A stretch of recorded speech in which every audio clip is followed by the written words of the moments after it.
Yeah, that's fine. And I actually have been proceeding anyway with the old stuff. So it's Great. kind of, yeah. Matter of fact, I can update today. I went and visited the OpenC2 guys. I had a technical steering committee meeting with them last week to keep Excellent. going. So I'm still doing that. So it's kind of, yeah, that's right, Dennis. That's what we said we're doing, and we're still doing it. Ooh. All right, hold on. People are coming into my room. This is cool. It's really funny too, Dennis. They changed the WebEx here. I have to let people in like I'm a greeter at Walmart here. You just can't come in. I don't understand that, but okay. You also check our receipts on the way out? Yeah, I want to make sure you haven't walked off on anything, Andrew. What do you got in that bag there, man? You think you're doing? Taking my job? My Is that what future you're job? doing? I don't have any smiley faces left though. Patrick, I have no more smiley faces. I need more. D, you're the charge of smiley faces. Our positive reinforcement. Hey, sorry. Sorry, I'm trying to do 3 other things. Sorry about that. Well, you can't do 3 other things. You I'm know talking that's away the here. truth. I'm But using don't up be some of. mean. I'm sorry, Dee. Go ahead. No, I'm just going to tell Russ to be kind.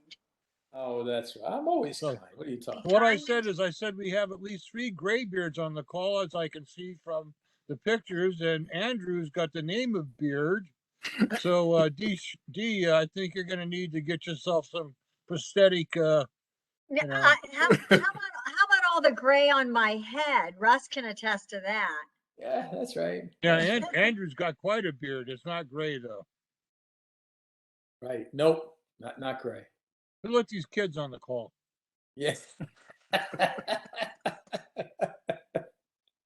It's Hey, nice Warren, to see. thank you. I'm actually finally got into your waiting room. I've tried to join a couple of these calls and found myself stuck in your waiting room. So Well, yeah, well, that's new. That's new. Thanks, Patrick. Yeah, that's kind of new. I didn't even know it was there, Patrick. So all of a sudden, I went reading through the updates they're doing all the ACLs and security here. cool. I did notice also Oasis is having trouble with rogue people showing up at some of these meetings. So we added. Yeah, I was on one of them. It was pretty Were you? obnoxious. Yeah. Really? Yep, I forget which group it was, but it was very obnoxious. Really? Yeah. It was just rude, just crude and rude. Yeah, I don't know. People have time to just sit on these web calls. You got to be coached. Jeez, and cause trouble? That's what I Was need it to the do. trouble, Patrick, or did they just listen in? What were they doing? It's crazy. So is this zero trust or architecture? Architecture, zero trusts are on Monday. Okay. Thursday is architecture. That's how you know, D. Okay. That's how I know. Yeah. That assumes that I know what day of the week it is. That I got to leave to you. There's certain things I just got to assume people are going to bring to the table, D. And that's one of them. High expectations. You can, as my mother would say, consider the source. Oh, is that what she says? Yeah. Yeah, she always said that. That's good. That's good. All right, I'm not sure we'll have anybody else. I also screwed up the meeting invite. Thanks for pointing that out, Dennis. Apparently, the location got all screwed up somehow. So, it's kind of weird. Sometimes I get locations. I don't know if you do, guys, but I get them, and then I use it on my phone. It thinks it's a location for a place, and so instead of clicking on it, get a WebEx, a map comes up. You guys ever see that before? It just drives me nuts. I'm getting ready to call somebody, and then I'll push the button, and a map shows up, trying to find the coordinates of http://webex. We used to have when I was back at Fidelis, they used to name all the conference rooms after famous like concert venues and things. Okay. Yep. So you'd be sitting there, and it would say, "You need to leave for your meeting right now." I'm like, what are you talking about? It's like, well, for you to drive from here to Wolf Trap in DC, it's going to take you this many hours. So you need to leave now. That's so funny. I'm like, I hate Artificial intelligence run amok. Yeah. By the way, I'm not going to complain, Russell, but I got like 30 some emails from you and starting at 5:06 inviting Yeah, me to this I meeting. updated So, I moved the location of, I moved where I put the location of the WebEx in those emails. So I don't know if your email system needs to update every single one of them or it does repetitive. So I sent a bunch of them. anyway, it's all good. I don't let Okay. I'm You a can gray you beard. I probably don't can let discard. stuff I like that assume when bother you me. accept the one, Patrick, they should all get fixed. But it's a recurring meaning, and sometimes it's funny where they don't quite update right. So, because as Dennis pointed out, the location got screwed up on this, so my WebEx somehow didn't get easily found by a lot of folks. So, Okay. yeah, something went wrong. I don't know. I'll figure that out. Things are changing over here, so I think that's part of the problem. So we're going to Outlook. I've been on Notes for 20 years, and they're moving us to Outlook next month, and there's a lot of change going on my side. That some of it's transparent, some of it apparently is not. Okay. All right, so I guess we can get started. Dennis, thanks for sending that information. I did have one update, and Dennis and I were talking a little about this. There's kind of the way the architecture left off, and I wanted to verify you guys are still with the direction, was you remember we drew a lot of nice C4 diagrams of our use case, right? Which was the malware detection and response use case. And we'd written up a lot of nice diagrams of how all the different systems get involved, from a SIM or a SOAR to a threat intelligence system to an endpoint detection system to the endpoints themselves, yada yada. So we'd written up some nice diagrams, laid out some use cases, and we got to the point now where we said, well, EDR is kind of evolving to XDR, and Dennis was starting to look at more comprehensive, if you will, approach to this, because we really didn't have a lot of other elements. The network stuff is a great example where it's not really reflected in our diagrams, but if you start playing with NDR, it would be. So it's kind of made sense to expand the use case to more environments. But what I have done is, as I've continued working on that simple use case, basic EDR, and the two use cases we had was an email detection, detecting malware going to a user, and we had another endpoint detection, detecting bad malware on a PC. Both of those systems, detected this bad virus malware and reported them in as events. And we did want to have at least two different systems reporting it, because that's the whole point of this, right? Is trying to look at interoperation and collaboration and be consistent so that we can better collaborate across systems with a single event, not unique events from the email detection system, another set of unique events from the endpoint detection system, and on it goes. So we have that use case. And so what I had done, just to update you guys, I did meet with the OpenC2 guys, because if you remember at the end of last year, I mapped all the different actions, if you will, that we put on our flow charts. And again, if anyone needs to see any of that material, it is on our GitHub under architecture, under the architecture folder. But I mapped all of the different actions that may have happened, anything from the detection to the mitigation. And I mapped it to what OpenC2 was doing, because they have the nice common command control structure. And I said, I wanted to make sure they aligned, right? Because the intention was, if we're going to use command control, we should align with that. And then, the payload, if you will, is what we're architecting here, right? What's inside those payloads to get the data. We want to make that a little more consistent where appropriate.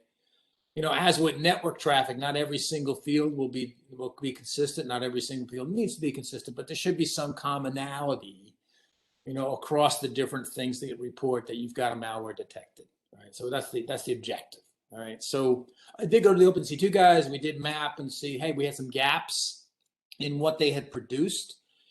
And the OpenC2 team, hadn't really spent a lot of time on the endpoint detection stuff. They had a beta, or if you will, or a trial, a definition that two guys had worked on.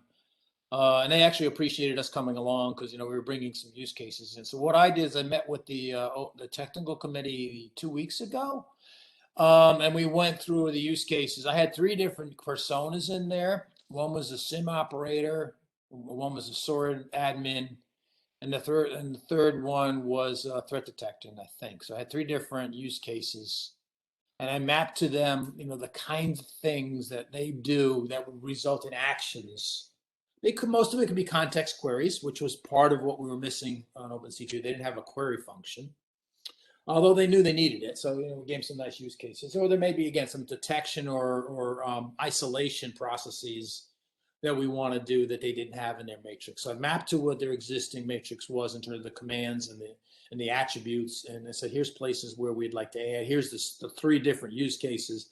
I will post the use cases out. OpenC2 send them out to their team. I will send them and put them in our GitHub, so you know what I sent over to the OpenC2 guys as things that we needed in those 3 personas. And it was a good conversation. It was a very clear conversation on, okay, this is great. We understand what you're looking for. We have other use cases that complement what you guys in OCA are looking for. So, I'll keep going down that thread of what we want to do is be able to use OpenC2 to carry the actions. And the actions in this case were queries in our charts, in our diagrams. And I'll make sure our diagrams map to the OpenC2 verbiage and attributes. So I got to do a little bit of work on our diagrams to just align with those because we didn't have them at the time we drew them. So anyway, I'll pursue that. I'll continue to work that through. And the idea would be at the end of the day, we could finally, map out the data flow between the detection systems, in our case, the malware detection systems, and the systems that take this data and present it to administrators or operators of some sort, and actions that are again taken behind that. So I'll post that stuff out there. But we did meet with them. They did understand what we're doing. They ironically, Dennis, also recognized the fact they needed to split off the EDR to another set of things. So the things you said, they said, we really need to, and they were going off to creating multiple, what they call actuator profiles. And for those of you who don't know OpenC2, their actuator profiles, I almost think of them as like personas. There's certain ways that things behave, and they try and describe in the actuator the things they're expecting. If you're, for example, an email detection system, there's certain things where you're expected to do or respond to, right? And they define those up front. And so, they described the EDR system, but now I think they are going to move into some of the more comprehensive stuff. I think, Dennis, that you were talking about. So we'll align also again with the other work you're doing. But the good news is, we're on the same path with them, which was a good discussion. So anyway, I'll post that stuff out to the GitHub as a to-do, and what it'll have in there is the David had put a nice summary note together of the meeting. I'll put that out there and says, here's what I presented to him. I talked to him a little bit about sticks, the attributes of sticks, how we used it in our use cases to get context around malware events, and they could come from the 3 actors I had. Is again, the threat intelligence system, the SOAR, and the SIM. There could be more, but those are the 3 we had at this point. All right, so I'll continue down that line and see if we can come out finally with an end-to-end flow through OpenC2 that would allow us to define those payloads, and then we'd finally have our first example of how would OpenC2 and OCA work to unify and better integrate these independent workflows that are currently proprietary between the SOAR and the email system, between the SOAR and the endpoint, between the SIM and the email system, between the SIM and the endpoint, and on it goes. So I want to try and use that as an example and maybe spin back around on look how much, if we start looking at things in that way, instead of doing point to point, but more the bus and common protocols, look at how much simpler all this stuff could get and how less complex it'll be and how much less noisy it will be, yada, yada. I mean, trying to use that as a proof of point of why we're doing what we're doing. And then it'll actually be the first one OCA has. What are we doing over here, and how are we showing that we're making progress and simplifying things? We really don't have that right now, so I'm trying to get there with this use case. Okay, any questions? Just confirming that the documents you're referring, I'm sorry, I'm late to the game here, but they are in the GitHub Open Cybersecurity Alliance documentation folder under architecture documents. Correct. Yeah. Correct. You'll see some C4 diagrams in there. Some of them are Draw.io native, if you like Draw.io, and some of them I just made SVG. Yeah, I'm agnostic. I'll figure that out. Yeah. Some people don't like that, so I made SVGs of them too, so it's easy to look at. I saw the SVGs. Yeah, same thing. Either one. If you like the source, you can use the source. If not, a lot of people just don't deal with the tools and just want to see. So I do the SVGs to give you a pick. Okay, so those are the ones we did, and the last one we had was pretty comprehensive around the use case of the malware detection and response. Any other questions? Otherwise, I'll turn it over to you, Dennis, for the other part that we were looking at, which is the more complicated, more comprehensive part. You want to take the guys through what you're thinking and some of the thoughts you had on what we want to do next? Um, let's see if I can get this sharing working right. Oh, no titles. Wonderful. I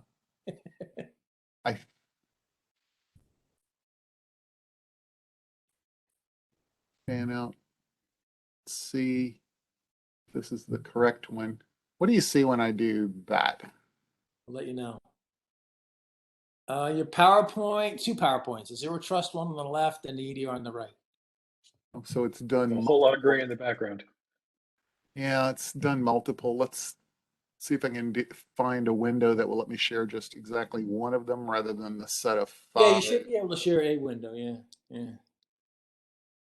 Sometimes you can't figure out which one it is. Well, and that's what's going on is that I've got one thing and all 5 PowerPoints are in it. So what I'm going to do is shut down all the others. Okay.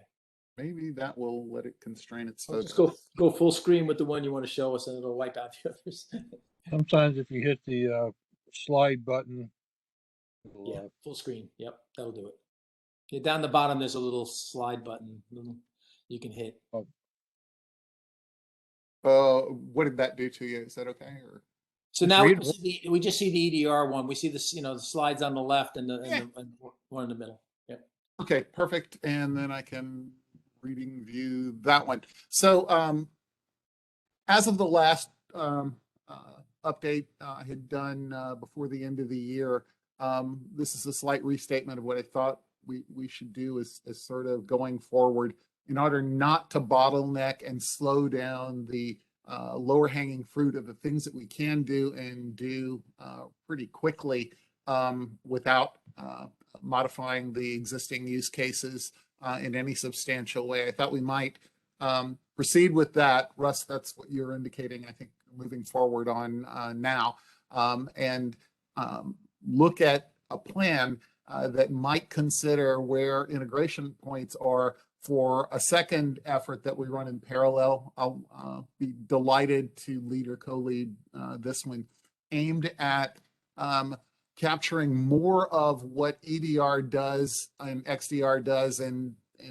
sort of their whole scheme of things in the use cases where they live and breathe, sort of the detection of the emergent attack behavior, the characterization before you know it's actually behavior when it's still anomalous and not necessarily categorized, and take advantage of how that in things like the MITRE ATT&CK framework and the security automation framework are already beginning to seed the ecosystem. Almost all of the commercial EDR, NDR, XDR, MDR vendors are at least mapping to the attack framework because it allows them to get a single point of view about various sources of behavior, whether it's network sensed behavior of a particular attack or endpoint sensed behavior of a particular attack, both of which are partial. The attack framework allows you to begin to glue them together, allows you to begin to look at what's known about effective mitigations for these things that are very emergent long before there is baseline best practices in the term of posture and configuration at provisioning time to make yourself resilient to this stuff. So I think there's real possibility there. It's the right time in the market, the maturity of the ecosystem and the consuming communities to connect the dot to both detection and response for this emergent stuff. And it's the right time from a regulatory point of view in that we have the executive order driving XDR instrumentation into everything in the federal supply chain as a visibility mechanism primarily, and secondarily as a co-contributor to things like zero trust policy. But all of that is pretty idiosyncratic in its current implementations. So as those get deployed, they're bringing along with them very proprietary representations of things like behavior and very proprietary characterizations of the behavior. I think we can help do a lot better there. In discussions with both NIST and MITRE over the holidays, they were also very, very supportive. We need to have some discussions about how we want to engage and take advantage of that level of support. But I think there is a recognition that there's some good stuff to be done there. So that's just a recap of what I think we should do going forward. I'm delighted to lead the second part of it, or to co-lead it, and I think that can move even if we don't seduce anybody else to working on it jointly. Back to you, Russ. So I was thinking on this one, thank you for that. Thanks a lot for that. I was thinking a couple of things on this. And by the way, I went to a meeting this week on the MITRE Defend stuff. It looks like that's making progress as well. So we may want to look at that as well. Because that's the first time I really saw it. And they went through it and it was quite interesting what was going on there. So wouldn't mind aligning with that as well where appropriate. Well, what's interesting is if you set both of the frameworks as part of your semantic boundary in terms of integration, using tools like the simulator, you wind up beginning to exercise the behaviors they know about in the sequence across the attack fabric and use it to essentially exercise the threat and protection side of the environment, abstracted from the particular tools. What's interesting about that is you can start looking at workflows sort of and their abstractions, not just what happens within a particular vendor's implementation of orchestration or a playbook. Yeah, absolutely. I also made a point which is kind of intriguing is when you're defensing any kind of attack pattern, that attack pattern happens in multiple different campaigns. And I thought that was very fascinating. And there's certain defenses that you do that'll block multiple different types of campaigns just because, you're going to use remote procedures to get in for, all sorts of different attack patterns. And if you just deal with that and how you're going to understand and recognize it, the attack part of it, then you're prepared for multiple different ways of campaigns coming in. And yeah, they always evolve and yeah, they always mutate, but you've got something to start from. Well, yeah, look what happened with Log4j and the number of ways it was abused. Yeah. It essentially was an entry vector to all sorts of payloads. Exactly. and persistence campaigns subsequently. So that's exactly right. But you recognize that stuff by its behavioral description more than you do by sort of having a set of configurations that there's a consensus on how to prevent it. If you look through the 2 weeks or 3 weeks, the evolution of the first part of the Log4j, the detection mechanisms and what you do about it evolved just as rapidly. I mean, in 2 weeks, you had at least 5 evolutions of that initial information. I think that's why to focus on sort of more the behaviors than the configurations as a consequence, because there are multiple ways to block the behaviors. And based on the platform on which it's exhibited, there may be different appropriate ways to go after this stuff. But there's work between here and there, and it really shouldn't slow down exploiting the stuff that we can do now. So that really is my gut feel for how to move forward. And the other question I have for you, Dennis, is there a way we can frame out when you're talking about the extending into the XDR space, the kind of things, I don't know if it's use case wise or boundary wise, that we can kind of lay out, we're gonna take this level of scope, because once I have that, for example, we can go back and upgrade some of our diagrams to attack. Like I can think of one thing, we added the network stuff as an example, right? We don't have that in there. It's not appropriate for the EDR, but certainly is for XDR. So we can add a lot of that in there, and that brings in a lot of the network equipment and their recognition of things and their stimuli and their responses. Yeah. You know what I mean? So is there some way you can help us frame what XDR, the extended boundaries, could be so we can kind of fill it in? Yeah, I think so. I think if we start with, for instance, a presumed enterprise, instead of going cross enterprise, focus on one and assume they've deployed one architecture of EDR, and then look at the personas and the telemetry, the data flows and the interactions there. That gives us a basis for at least anchoring workflows that might be prototypical of what would happen. Do the same thing for NDR, and consider a few of their very different implementation architectures. I think what we get is a clear understanding of where there is a convergence to some abstractions we can leverage across the various ones.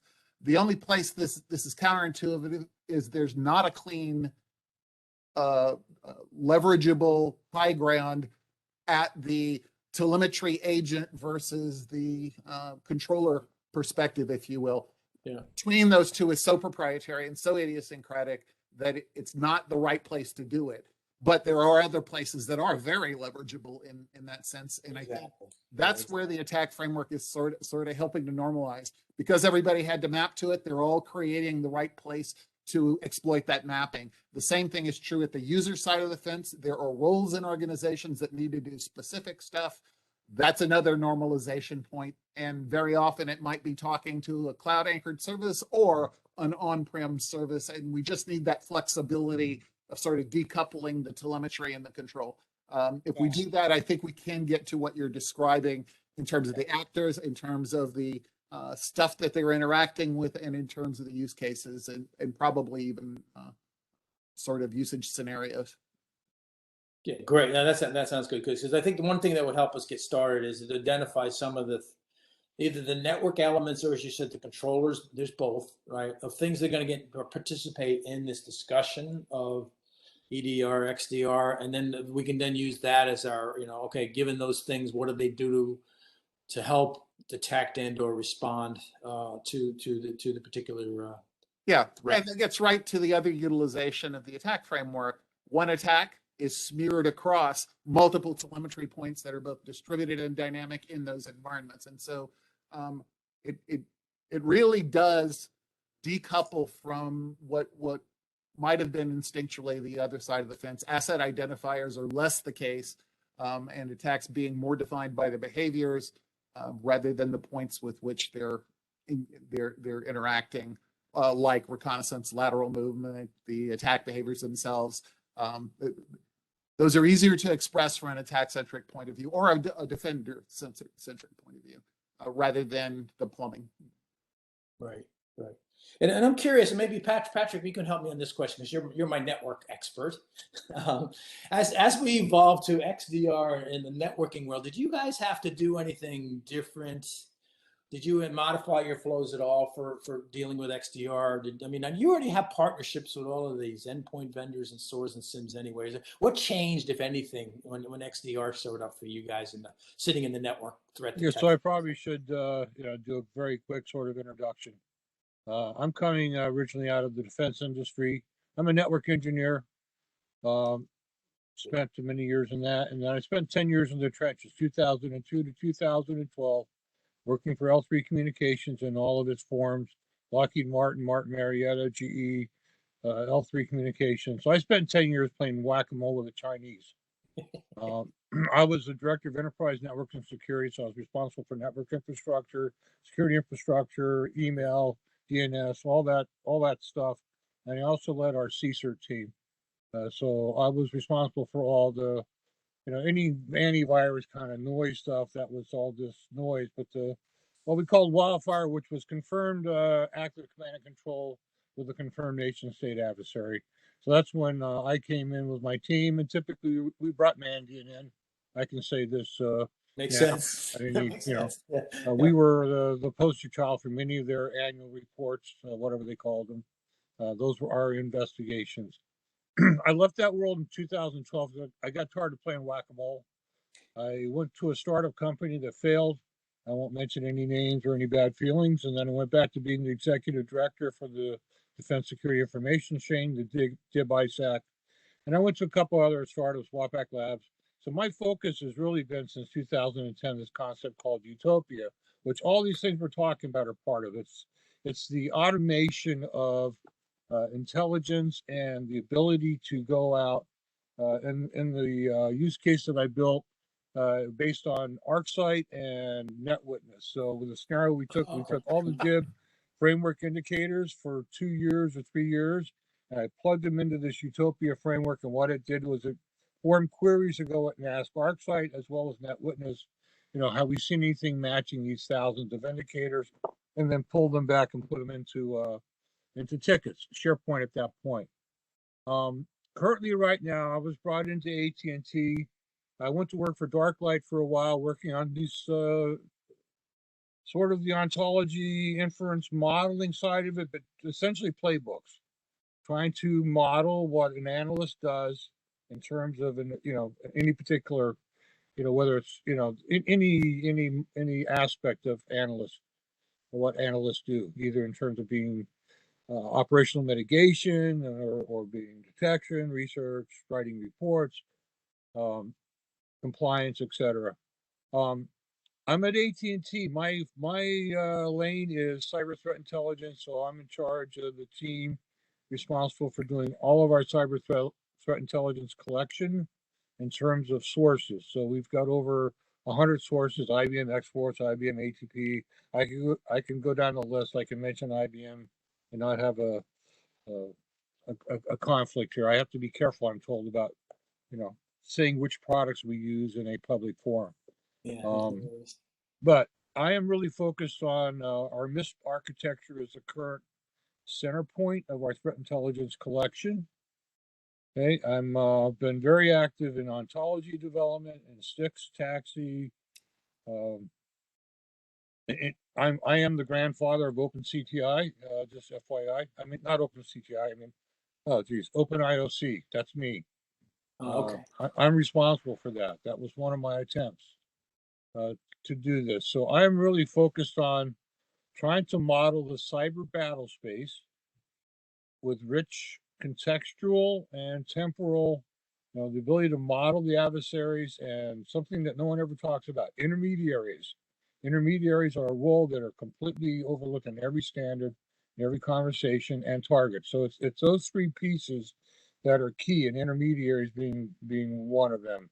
So this is not on point to your answer. So I'm engaged with all the internal AT&T teams because we do integrations to all the platforms. So acting as the central collection, normalization, dissemination repository for threat intelligence, we touch all of those groups.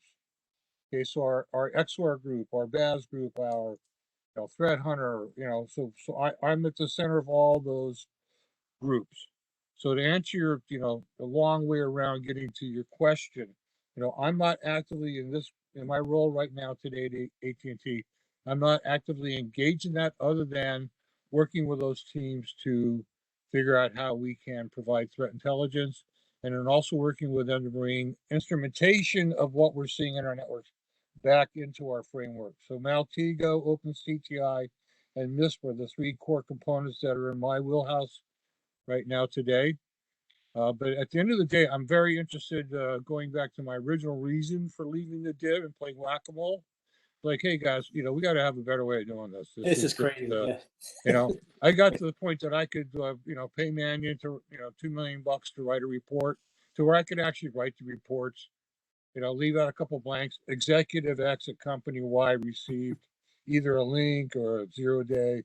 And I got to the point that I could write these things, knew all the mitigations, and we made them policy. The companies, I got really, so this ecosystem was a term that was used earlier, I think by a couple of folks here.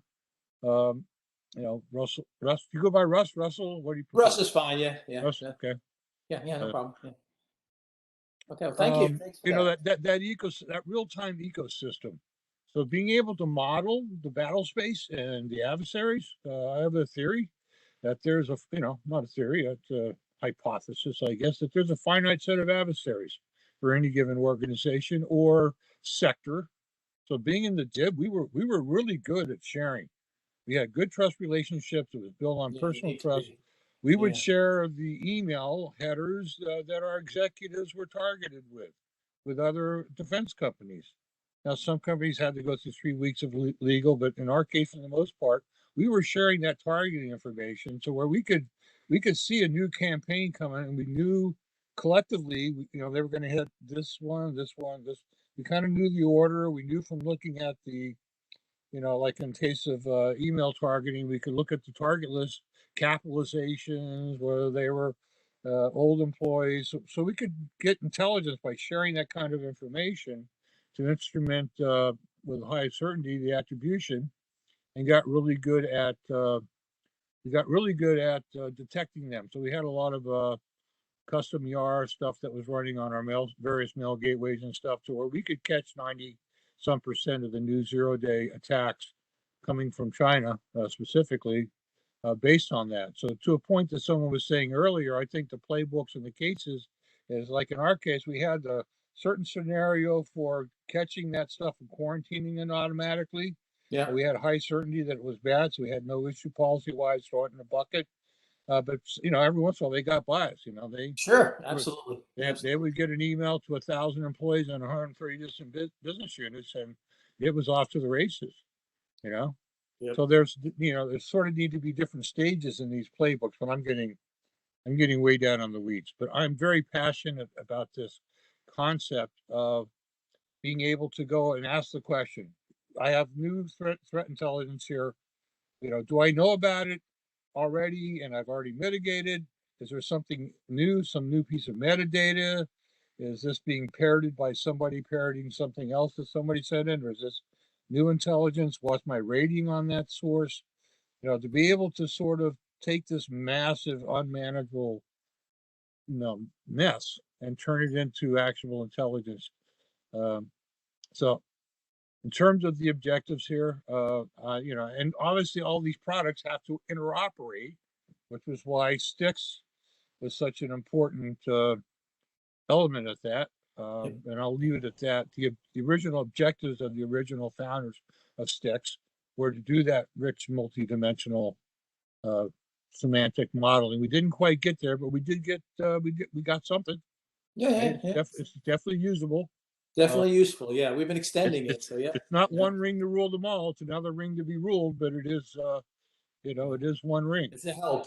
It's a very big help. Yes. So, but I touch those teams, and at some point, my interest, I'm on a number of these committees, primarily focused on ontology. So the three major ontology, the TAC ontology, the unified cyber ontology, then there's an ontology group as part of this OCA. Yep.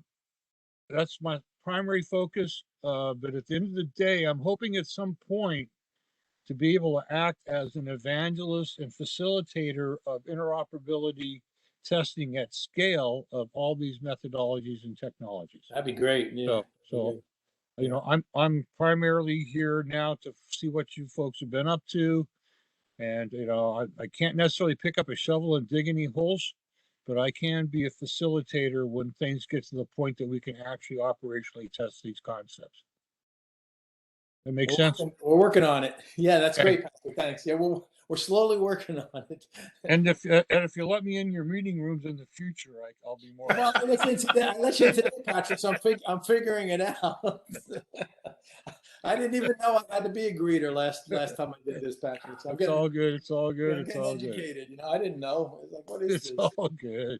What the hell's going on? I had to go look it I up. think Say, D doesn't know me that well, but I think I'm notorious for my sense of humor. good. What my wife says I perceive as my sense of humor. She calls it tolerance. Yeah, I know. Yeah. Like her. Be good, D. So yeah, we've got everything you can think of, and we're also doing major forklifts of stuff, and I probably shouldn't get into the details of that, but if it's a security technology, network technology that exists of any size or shape in the world, we're using it somewhere. I'm sure. Yeah, that everybody is. It's amazing. It's amazing. And that's exactly the problem. So for us, Demisto and Vortex is at the center of our current playbook Got it. function, if you call it that. Okay. Thanks, Patrick. For that. Andrew, let me ask you. Maybe you can help me a little bit on this. I mean, as we went into the XDR space, you're in, right? You're in the network threat intelligence business, right? Threat detection. Did you see a lot of changes, or is there different things you do now than you didn't do before because of XDR? Because you guys are right in the middle of the network, right? Yeah, I mean, I think a lot of it I'm seeing is kind of a convergence in like what the interaction point with XDR is.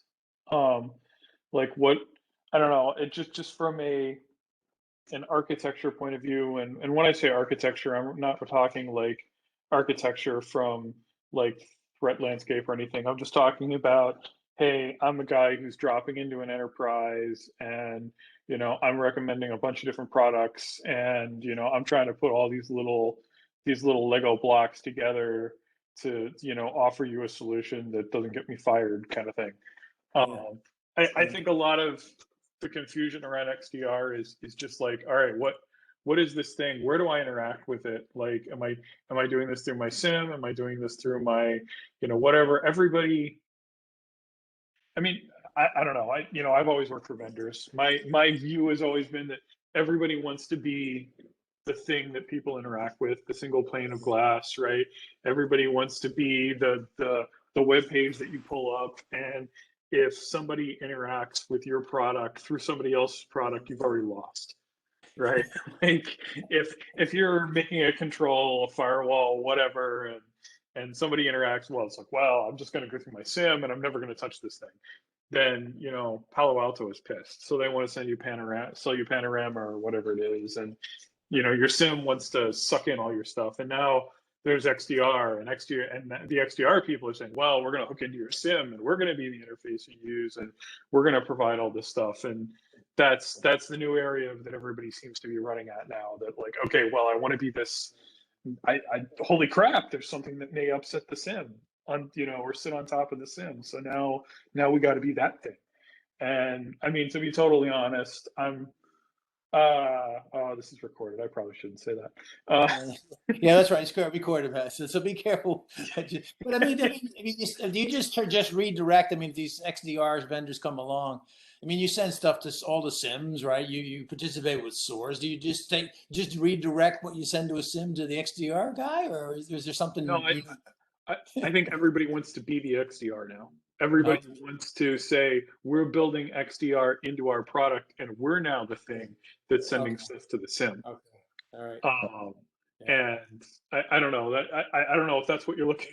That's you don't as a threat. As a threat detection, you don't send anything different than you do today, do you? I mean, I'm just wondering. You've got all this nice threat detection data that you guys have been sending to SIMs forever. I mean, that's what you got as context. You're worried about the latest in IOCs. You're keeping current on the threats and their patterns, right? You're at that level, understanding, right, and interpreting the network traffic, right? That's always true. Yeah. The difference is that before it used to be like, okay, well, we have APIs, right? We have queries that the SIM can use to reach into it. You got a detection, from your breach detection system that shows up as a sighting in your SIM. Your SIM throws some magic, pull some context. It pulls your context from your tip, right? And we provide an API, and you pull the tip data in, and now all of a sudden you know about Wacky Panda, or whoever we think did this. Right. Now I think a big part of it is, okay, now everybody wants to be the controller, right? So now instead of just we have the API, it's no, we want to be the one who's controlling it. We want those capabilities in our platform so that you're running it from here and we're getting the data from the SIM, or we're the one bubbling up the alerts, or maybe the alert goes through your SIM, it generates, but now that gets pulled into maybe your tip, and your tip enriches that, and now we throw that out as part of your scripted, workflow. And everybody wants to add SOAR-like capabilities so that they can be the one at the top of the pile who actually generates the alert. Yeah. Okay. That's one of the big challenges we're having is it's a best of breed. So we have all these technologies, and sitting as a central threat intelligence, we get to see, a lot of it. There's a lot of APIs, a lot of capabilities out there. Do I put my cyber, where I do my report, master in this plane, this one? Do I reference it? Do I replicate it? And we're having major challenges with exactly this issue. We've got so many things. There was a big brouhaha over how something happened. I can't go into detail, but something happened, and the question was asked, well, didn't we put in this multi-million-dollar, didn't it alert on it? It says, yeah, it picked it up, but it didn't see that it. one thing by itself didn't meet up against these other 16 things that we do to minimize the number of false alarms and alerts that are coming in. So that one thing in and of itself, since it didn't have these other things detected didn't raise to the level of getting actually to a human being. Completely understand. And it was like, well, why not? Super It's like, well, please. when we did that, we were getting, 1,000 alerts an hour, and so we That's had to add right. these. So that's the biggest challenge. And then you got to keep this all working too. So like with ArcSight, we had a really great ArcSight implementation at L3.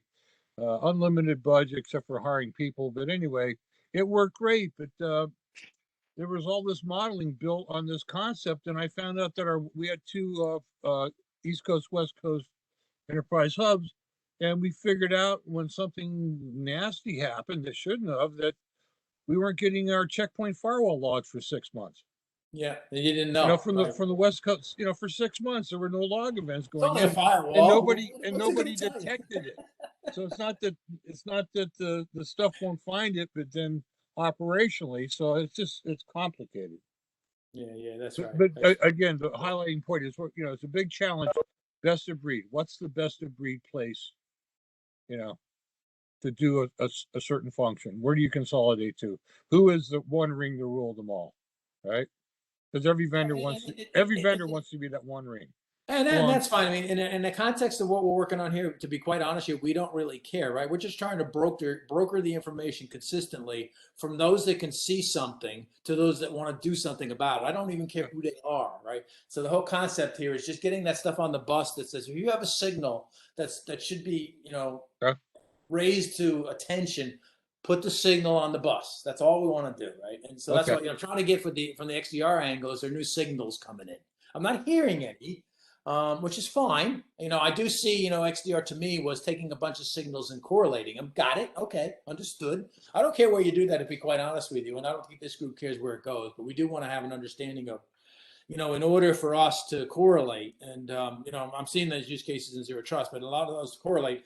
There is something on the network side you are want to correlating on the endpoint side. And those are the interesting things I want to know, right? There's certain things in here that are really, really important. That now that I have that information, now that I'm looking at that layer, that allows me to get better context and better resolution on something that it should be a signal that somebody watches, and I'm not missing it. That's those are the kind of things I'm trying to listen for here. So we can put those in the architecture and say, okay, there's some new signaling here that, some of the signaling, and I think, Dennis, you call it controllers, right, have to go to a certain place to get resolved or concatenated with other things to tell you that it's interesting or important to your business, or it's of high risk of value, or whatever the context you have is. But those things then get embellished to say, okay, yeah, these signals are something that Now, do we have a meta language that's been adopted, or one we're developing or subsuming to describe those things at a higher level? Well, So what EDRC systems see is malware behavior at the endpoint. What NDR systems see is malware behavior between network endpoints.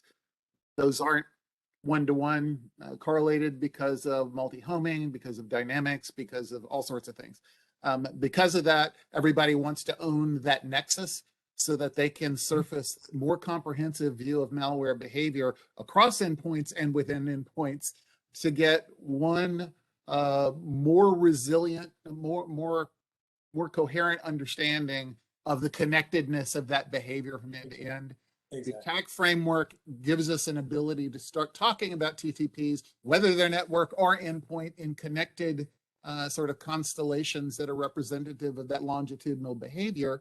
So that's great, but it still allows folks who are building that XDR capability to own the secret sauce that is the connection between the network point of view, the endpoint point of view, maybe the data flow point of view as things move. And the challenge there is that connection, the way correlation happens, is very important to the integrity of that signal and to the insight into how the behaviors are happening, how lateral movement and reconnaissance are occurring. So you don't want that walled off and sequestered in someone's own private ecosystem. Right. You actually need the insight to inform sort of the understanding of what's going on, and then the follow-on attribution, understanding the middlemen and their role in this stuff, so you can do something that actually makes a difference in response. But the economics to a vendor and the efficacy to the ecosystem are not perfectly aligned here, because we're selling in silos, but we're needing the systems to work well as a system. So we've got to change that economics. I think the standards and ontological communities hold the key to that, because those break into those walled gardens, and they do it in a way that can actually shift the economics, and therefore the efficiency that we apply in getting stuff to move forward. And that's what happened in the networking days back in the day. We didn't have MIBs and SNMP traps and all that stuff. And that was the days of systems when we didn't have DMTF and all. So yeah, I agree with you. I mean, I just think we're immature in the security industry on this stuff, and that's why we got to kind of work it through. Well, but I agree with you. It'll get there if we can. It's an immaturity reinforced by outrageous profitability. So. Oh well, yeah, and outrageous profitability will fight the maturity. But we can change that. Yeah, that's why we're here. That's why we're here. That's right. Competition and success ought to happen in the places where innovation is occurring, not in isolating things that are table stakes. And hoarding, no hoarding data. That's right. Okay, we're at the top of the hour, so I think it's probably a good time to take a time out here. So then, if you can just kind of frame out, if you will, on the next call, what we're contexting, because I wouldn't mind, and maybe Andrew, you can help me drawing some new C4 diagrams again, taking into the new things that we need to take care of, because they're not. I know they're not in there. And Patrick, if you can kind of look at our existing use case and take a look at it in terms of, is there things we want to embellish it now that we're looking at this bigger model? I've got guys, Doug Austin from SAIC will help us with this. But I would like you to take a look at the use case if you could, to say, okay, how would we embellish it to deal with this more extended environment we're talking about? Because I don't think we have that in there. So if you can take that angle, that would be helpful. And then, maybe Andrew and I can work on the C4 once we've got some more context that, Dennis, you can help us with. Does that make sense? It does. Is that all right?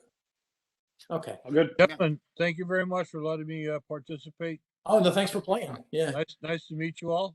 Yes. And I do have to run. Yep, we all do. I am due to go barbecue some pork rinds, and my wife keeps sticking her head in. Good for you. Oh, that's delicious. Sounds like a way better plan than mine. Yeah. We need a flavor report at the next meeting. I'm gonna go play tennis. Yeah. Okay, guys. Take care. Thank you again, everyone. See you guys. Thanks. Bye.